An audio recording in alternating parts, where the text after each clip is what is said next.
All my life I have always believed in the supernatural. I was raised in the church and never has my faith wavered, but this was the first time I ever received a dream like this one. A hare was running west to the Oregon Territory while a fox stayed in Nashville, Tennessee, where I had my little farm.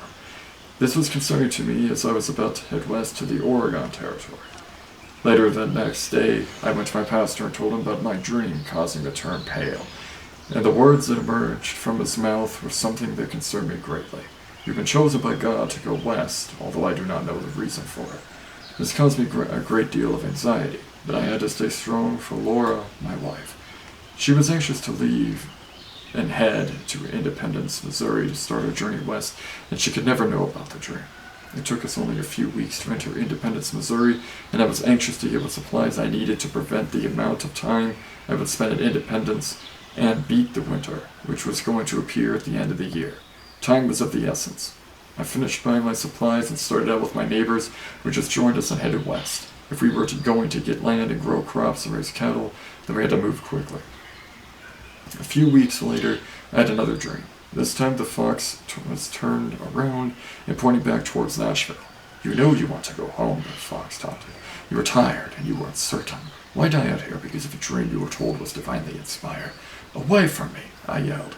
Out of the corner of my eye, I saw a hare take a single hop and start running to the west where the sun was setting, urging me onwards.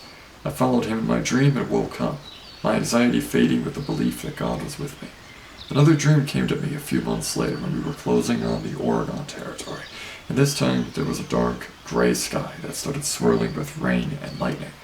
Then the banks started overflowing and the water came toward me, almost drowning me.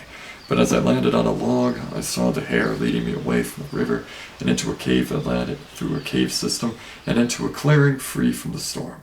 I awoke in terror, discovering the sky had turned dark. Was this dream about to happen?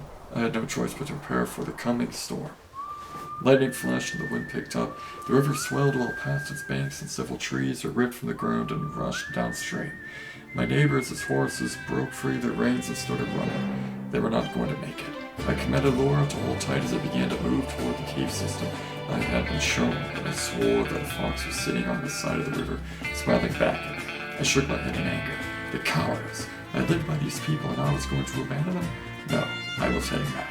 I told Laura to take hold of the horses and went on foot to save my neighbors. I saved my neighbor's wife, Mary, and her husband before being swept downstream. Slamming into a log that was sitting there, I pulled myself up and began to make my way to dry land, running back to Laura and her neighbors who were waiting for me.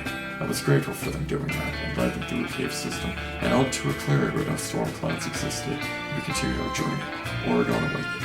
We arrived in Oregon just before the winter and staked our claim. We founded a city called Salem on the land I had claimed with my neighbors, and it was later claimed as the named capital of Oregon, when it was signed into law by President James Buchanan, with me as its first United States Senator.